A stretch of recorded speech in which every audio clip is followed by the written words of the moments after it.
Nos mudamos buscando tranquilidad, nada más. Después de años viviendo en un departamento ruidoso, con vecinos que parecían no dormir nunca, y autos pasando a cualquier hora, el silencio se volvió una necesidad, no un lujo, una urgencia. Por eso, cuando vimos el anuncio de una casa antigua, alejada del centro, rodeada de árboles y con un alquiler demasiado bajo para su tamaño, no dudamos mucho, no preguntamos demasiado, no quisimos hacerlo.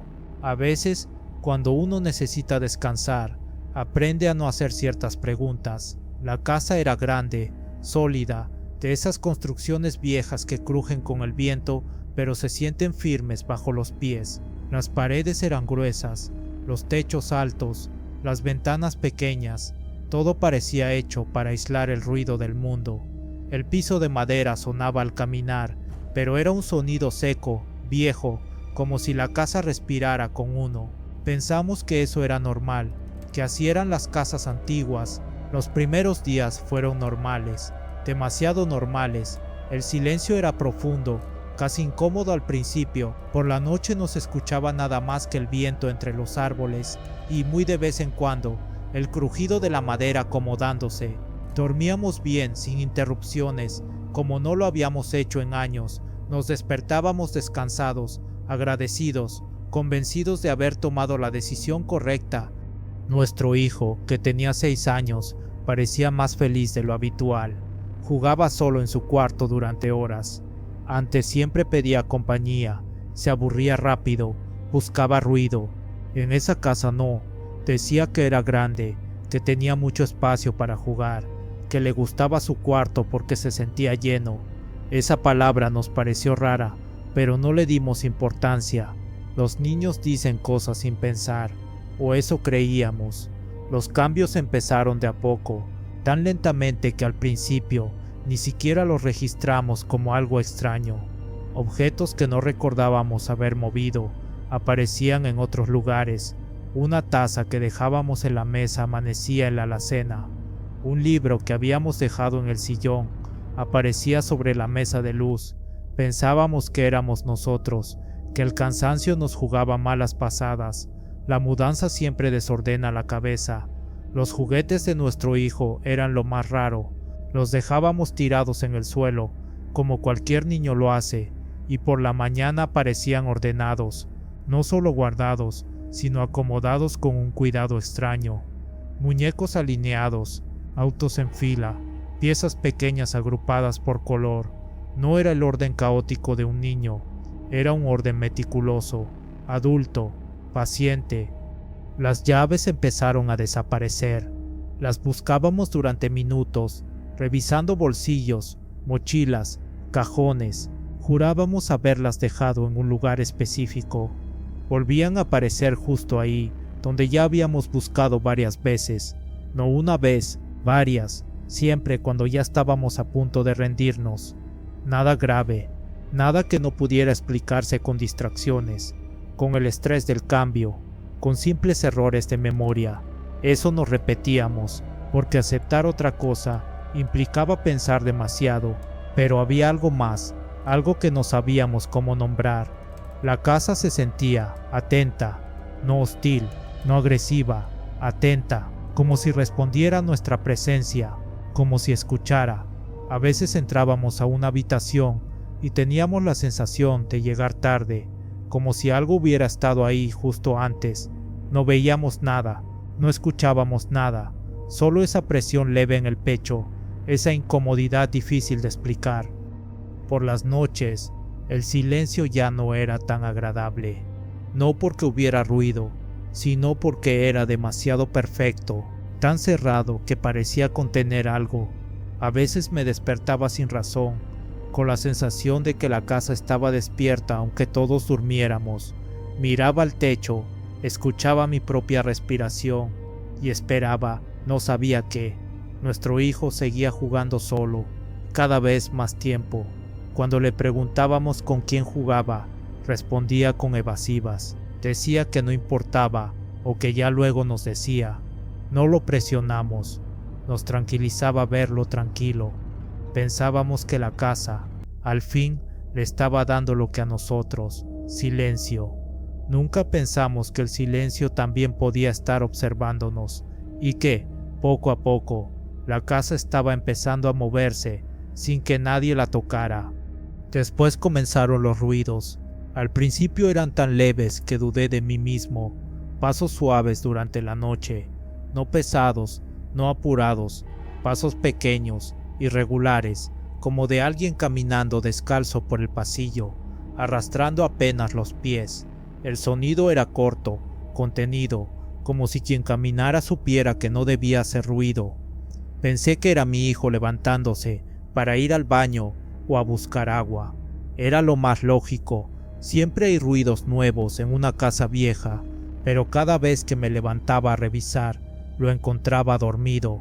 No solo dormido, profundamente dormido, con la respiración lenta, el cuerpo hundido en el colchón, en la misma posición exacta en la que lo habíamos dejado. No había señales de que se hubiera movido, no había huellas, no había explicación. Los pasos no eran todas las noches. Eso los hacía peores. Aparecían cuando menos los esperaba, a veces una sola vez, a veces 2 o 3 pasos, y luego nada. Nunca llegaban hasta nuestra habitación. Siempre se quedaban en el pasillo, como si alguien caminara sin destino, solo para dejar constancia de que estaba ahí. Luego vinieron las risas. No eran carcajadas, no eran gritos, eran risas suaves, breves, apagadas, un sonido infantil pero torcido. Duraban apenas un segundo y se cortaban de golpe, como si alguien se tapara la boca a último momento. No venían de un lugar fijo, a veces parecían salir del fondo de la casa, otras de cerca, demasiado cerca. Mi esposa decía que seguramente venían de afuera, que quizá algún niño jugaba en la calle. Yo quería creerle, pero la calle estaba vacía, siempre. A esa hora no pasaban autos, no había vecinos con niños, no había luces encendidas, y aún así la risa parecía aislada, imposible de ubicar. Empezamos a hablar menos de eso, como si nombrarlo le diera más espacio. Preferíamos callar, fingir normalidad. La casa seguía en silencio durante el día, como si nada ocurriera cuando el sol estaba presente. Eso la hacía más inquietante. Era una casa que sabía esperar. Un día, mientras descargábamos cajas del auto, el vecino anciano de la casa de al lado se acercó sin saludar, no sonrió, no preguntó nada. Se quedó de pie observándonos, con los ojos clavados en la fachada de nuestra casa, no en nosotros. Su mirada no era curiosa, era conocida, como si hubiera visto esa casa hacer cosas antes. El silencio se volvió incómodo hasta que habló. Si escuchan cosas, no las contradigan. Lo dijo despacio, con una voz baja, gastada. No parecía una advertencia exagerada. Sonaba más bien como un consejo aprendido a la fuerza. Le pregunté a qué se refería. Él no levantó la voz ni cambió el tono. No se acercó más. No explicó de verdad. Esa casa siempre tuvo algo pequeño viviendo ahí, dijo. No hace daño, pero no le gusta que lo molesten. La palabra pequeño se me quedó clavada. No dijo alguien, no dijo una cosa, dijo algo, y luego se fue sin despedirse, dejándonos con una sensación espesa en el aire, como si hubiera dicho más de lo que debía. Esa noche no pude dormir. Cada crujido, cada cambio en el sonido de la casa me mantenía alerta. Decidí grabar con el celular, solo audio, nada más. Me convencí de que necesitaba una prueba para tranquilizarme. Dejé el teléfono sobre la mesa del comedor, apuntando al pasillo, y me fui a la cama. A las 3 de la mañana exactas, el audio captó algo, una risa. No venía de lejos, no era un eco, no era un sonido distorsionado, sonaba clara, íntima, tan cerca del micrófono que se escuchaba incluso una respiración corta antes del sonido, como si quien riera estuviera inclinado sobre el teléfono. No era una risa humana, no tenía alegría, era consciente, medida, como si supiera que estaba siendo escuchada. Me levanté con el corazón golpeándome el pecho y apagué el teléfono sin volver a oír el resto. No quise saber si había más. Ahí entendí algo que me heló la sangre. La casa no estaba vacía, y lo que vivía ahí sabía exactamente cuándo estábamos despiertos y cuándo no. Después de intentar grabar, todo empeoró. No fue inmediato, no fue violento, pero fue claro, como si la casa hubiera entendido que ya no estábamos ignorando las señales, como si algo hubiera notado que lo habíamos escuchado y no le hubiera gustado. Las puertas comenzaron a abrirse solas, no de golpe, no con estruendo, se abrían lentamente, con un quejido largo de las bisagras, incluso cuando las dejábamos bien cerradas. Algunas veces regresábamos del trabajo y encontrábamos puertas que jurábamos haber cerrado con llave completamente abiertas, como si alguien hubiera estado entrando y saliendo con toda confianza. Los juguetes empezaron a aparecer dentro de cajones que nosotros mismos habíamos cerrado, no mezclados, no tirados, ordenados, muñecos alineados uno junto al otro, carritos colocados con cuidado, todos mirando en la misma dirección. Era un orden demasiado preciso para ser casual, un orden paciente. A veces al barrer el suelo, encontrábamos huellas pequeñas en el polvo, marcas claras, definidas, no coincidían con los pies de nuestro hijo, eran más cortas, más delgadas, como de alguien que caminara siempre en puntas. Cuando intentábamos compararlas, desaparecían al instante, como si nunca hubieran estado ahí. Nuestro hijo empezó a hablar solo. Al principio lo tomamos con calma. Los niños inventan amigos imaginarios, se aburren, juegan. Eso nos repetíamos para no preocuparnos, pero había algo distinto en su forma de hablar. No improvisaba, no reía, no jugaba, contestaba, pausado, como si escuchara con atención algo que nosotros no podíamos oír. A veces se quedaba mirando a la nada durante largos segundos, con la cabeza ladeada, como si alguien le hablara en voz baja. Luego respondía con frases cortas, precisas.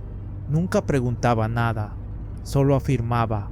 Una mañana, mientras desayunábamos, se quedó quieto, la cuchara suspendida en el aire, los ojos fijos en el pasillo. No parecía asustado, tampoco curioso, parecía serio. Dice que no graben, dijo. El silencio que siguió fue insoportable. Mi esposa y yo no habíamos hablado, no habíamos mencionado el teléfono, no habíamos insinuado nada. Nuestro hijo no nos miró cuando lo dijo, seguía mirando al pasillo, como si alguien estuviera justo ahí escuchando. Esa noche escuchamos pasos dentro de su cuarto, no en el pasillo, no cerca de la puerta, dentro, pasos pequeños, lentos, medidos. Abrimos la puerta de golpe, con el corazón en la garganta. No había nadie, pero los juguetes estaban alineados contra la pared, uno al lado del otro, perfectamente ordenados. No era un juego, era una exhibición, como si alguien hubiera querido mostrarnos algo. Ahí decidimos irnos. No discutimos, no lo analizamos demasiado. Fue una decisión instintiva. Empacamos lo necesario, solo lo indispensable. Dejamos muebles, dejamos objetos personales, dejamos cosas que nos habían acompañado durante años. No nos importó, solo queríamos salir de ahí. Abandonamos la casa antes de que terminara el mes. No miramos atrás, no despedimos el lugar. Sentimos alivio, un alivio profundo, casi físico. Durante un tiempo, pareció funcionar. Nuestro hijo dejó de hablar solo. Las noches volvieron a ser silenciosas. No escuchamos más pasos. No hubo risas. No hubo puertas que se abrieran solas. Pensamos que todo había quedado atrás, que la casa había sido el problema, que salir de ahí había sido suficiente. Pero nuestro hijo empezó a cambiar. No de golpe, no de manera evidente. Se volvió callado, distante. Pasaba mucho tiempo encerrado en su cuarto, sin jugar, sin hablar. Tenía pesadillas frecuentes. Se despertaba sudando, temblando, diciendo que alguien lo observaba desde la esquina del cuarto. Siempre la misma esquina, siempre el mismo lugar. Le preguntábamos qué veía. Nunca respondía, solo decía que no estaba solo. Con los años, eso no desapareció. El silencio regresó a nuestra vida, pero ya no era tranquilidad, era otra cosa, un silencio cargado, vigilante, como si algo hubiera decidido quedarse, no en la casa, sino con nosotros. En la adolescencia su comportamiento empeoró. No fue la rebeldía normal de un joven que busca su lugar. No fueron discusiones comunes, ni desacuerdos propios de la edad. Fue algo más oscuro, más profundo, como si hubiera una urgencia constante en él, por destruirse poco a poco. Mentía sin necesidad, bebía a escondidas, se metía en problemas que no podía explicar. Parecía buscar el castigo, el peligro, el límite. Cada vez que intentábamos acercarnos, se cerraba más. Sus ojos ya no eran los de un niño cansado. Había algo frío en su mirada, algo que observaba desde adentro. Intentamos todo, terapias, consejos, límites firmes, conversaciones largas hasta la madrugada. Nada funcionaba, cada avance duraba poco. Siempre volvía a caer, como si alguien le susurrara al oído justo, cuando parecía mejorar. Hasta esa noche, después de una discusión fuerte, de esas que dejan la casa en silencio pesado, se sentó frente a nosotros. No estaba alterado, no estaba triste, estaba tranquilo, demasiado tranquilo. Esa calma fue lo que más miedo me dio. Nos dijo que tenía que contarnos algo, que ya no podía seguir guardándolo. Entonces habló del amigo pequeño.